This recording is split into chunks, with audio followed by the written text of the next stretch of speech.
Hello, welcome to Arul tailor. பாருங்கள், நம்ம ப்ளவுஸ்க்கு வந்து கை கட் பண்ணும்போது இந்த மெத்தட் கட் பண்ணி பாருங்கள், ரொம்ப ஈஸியாக இருக்கும். கை அளவு எடுக்கும்போது ஷோல்டரில் மேலே தையலுக்கு ஒரு 1/2 இன்ச்சு விட்டுட்டு எண்டு வரைக்கும் மார்க் பண்ணிக்கோங்க. நம்ம தைச்சி திருப்புறதுனால 1 இன்ச்சு எக்ஸ்ட்ரா வச்சா போதும். நம்ம அளவு எடுத்ததுக்கு மேலே 1 இன்ச்சு எக்ஸ்ட்ரா வச்சுக்கோங்க. அதே மாதிரி இந்த சைடு வச்சுக்கலாம். இப்போ கை வளைவு வந்து 3 இன்ச்சு வச்சுருக்கேங்க. அவங்களுக்கு வந்து உடம்பு சுற்றளவு 11 வருது. அப்போ 3 இன்ச்சு மார்க் பண்ணிங்கன்னா கரெக்டாக இருக்கும்.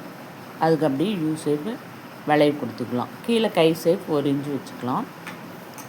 நான் மேல் வந்து துணி வந்து கம்மியாக இருக்கிறதுனால, லைனிங் வந்து கம்மியாக இருக்கிறதுனால ஒரு பக்கம் மட்டும் கம்மியாக மடிச்சிருக்கேன். அப்போ நம்ம ஒன் சைடு மட்டும் ஜாயின் பண்ணால் போதும். 4ஆக மடிக்கும்போது நம்ம கீழ் துணி வந்து எவ்வளோ தேவையோ வச்சுட்டு மேலே வந்து கம்மியாக இருக்கிறத வச்சிட்டோம்னா அதுக்கு மட்டும் ஜாயின் பண்ணால் போதும். நம்ம 4ஆக மடித்தோம்னா 4 துணி ஜாயின் பண்ணணும். இது 2 மட்டும் ஜாயின் பண்ணால் போதும். இந்த மெத்தட் வந்து ரொம்ப யூஸ்ஃபுல்லாக இருக்கும்.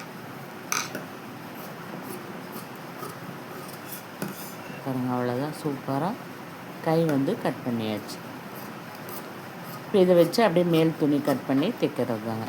ஒவ்வொரு வீடியோவும் போடுறேன் பாருங்கள். இப்போ வந்து ஹேண்ட் கட் பண்ணுறது போட்டுங்க. அடுத்தது back side, front side, stitching எப்படி எல்லாமே வீடியோ போடுறேன் பாருங்கள். ஓகே.